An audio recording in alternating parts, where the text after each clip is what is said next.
चालू कर. ठीक आहे. आपण एक 3 फेज डिटेक्टर असा प्रोजेक्ट तयार केलेला आहे.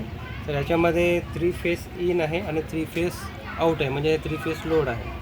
तर याच्यामध्ये आपण असं डिझाईन केलं आहे की जर फेस टू फेस जर शॉर्ट झालं तर फेस टू फेस शॉर्ट झाल्यानंतर काय होतं, voltage phase to phase short झाल्यामुळे ॲम्पियर वाढतं आणि ॲम्पियर वाढलं म्हणजे करंट वाढतं. करंट वाढल्यामुळे काय होतं, तो करंट सेन्स केल्याने तो इमिजिएटली आपल्याला प्रोटेक्शनला जातो. खूप वेळेस काय होतं की फेस टू फेस झाल्यामुळे किंवा फेस टू अर्थ किंवा फेस टू न्यूट्रल शॉर्ट झाल्यामुळे डी पीचा जो असतो फ्यूज वगैरे उडून जातो. फ्यूज उडल्यानंतर आपल्याला काय करावं लागतं, MSCBवाल्याला कॉल करावं लागतं. MSCBवाले 2-3 तासाने त्यांच्या हिशोबाने येतात आणि मग लाईट चालू करतात आणि मग लाईट चालू होते. तर ते अवॉइड करण्यासाठी आपण काय केलेलं आहे, किंवा कोणाला जर शॉक वगैरे लागला तर तो इमिजिएट तिथं माणूस मरू शकतो समजा.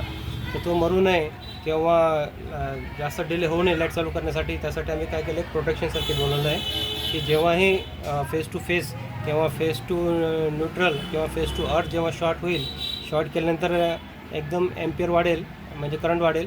करंट वाढल्याने तो सेन्स करेल आणि इमिजिएटली त्याला तो ऑफ करून टाकेल. त्याला आम्ही 10 मिनटाचा टाईम दिला आहे. एक टायमर सर्किट तयार केलं आहे. त्यातून त्याला आम्ही 10 मिनटाचा टाईम दिला आहे, जे आपण टायमिंग ॲडजस्ट करू शकतो. आपण आपल्या ॲडजस्टनुसार आपण त्याला वाढू किंवा कमी करू शकतो आपण. तर एकदा जर फेस टू न्यूट्रल शॉर्ट झालं तर इमिजिएटली आमचा जो सप्लाय आहे तो डिस्कनेक्ट होतो. हे ट्रायलसाठी आपण बघू शकतो. आता हे आहे न्यूट्रल.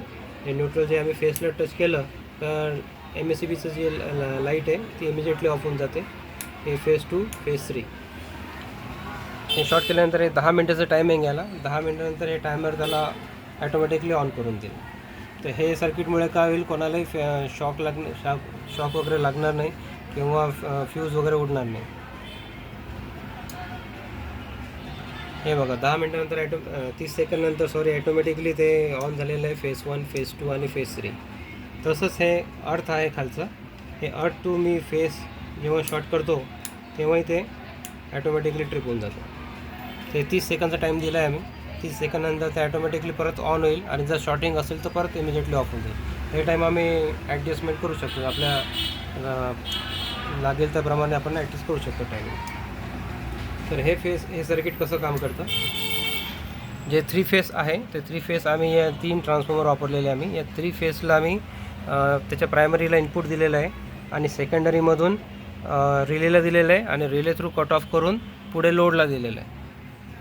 तर जेव्हा पुढे शॉर्टिंग होते, शॉर्टिंग झाल्यामुळे काय होतं, व्होल्टेज ग्राउंड होतं. व्होल्टेज ग्राउंड झाल्यामुळे हे ट्रान्सफॉर्मरचा जो व्होल्टेज आहे सेकंडरीचा तो ग्राउंड होतो. सेकंडरीचा व्होल्टेज ग्राउंड झाल्यामुळे हा ट्रान्सफॉर्मर ऑन होतो आणि याच्या सेकंडरीमध्ये आपल्याला आउटपुट मिळतं. सेकंडरीमध्ये व्होल्टेज मिळाल्यामुळे तिथं आम्ही एक रेग्युलेशन सर्किट वापरलेलं आहे की याच्यावरती जर व्होल्टेज वाढलं तर ते ॲटोमॅटिकली सप्लाय कट करेल. त्यासाठी आम्ही हे व्हेरिएबल 3 पॉट वापरलेले आहेत. याने आम्ही व्होल्टेज सध्या जे लोड वापरलेलं आहे ते लोड तसं सेट केलेलं आहे. त्याचं करंट त्याच्यापेक्षा करंट थोडंसं वाढलं की लगेच तो त्याला ट्रिप करून टाकेल. आणि त्याचं जे टायमिंग आहे ते टायमिंगसाठी हे 555 सर्किट वापरलेलं आहे. याच्यामध्ये 555 IC वापरलेली, जी त्याला एकदा ट्रिगर केल्यानंतर पल्स दिल्यानंतर ते ऑन होते. ऑन झाल्यानंतर 30 सेकंदनंतर ते ऑटोमॅटिकली ऑफ होते. त्याचं टायमिंग आपल्याला कमी जास्त करायचं असेल त्याच्यासाठी आपण पॉट वापरलेला आहे. या पॉट थ्रू आपण त्याचं टायमिंग कमी जास्त करू शकतो. ओके.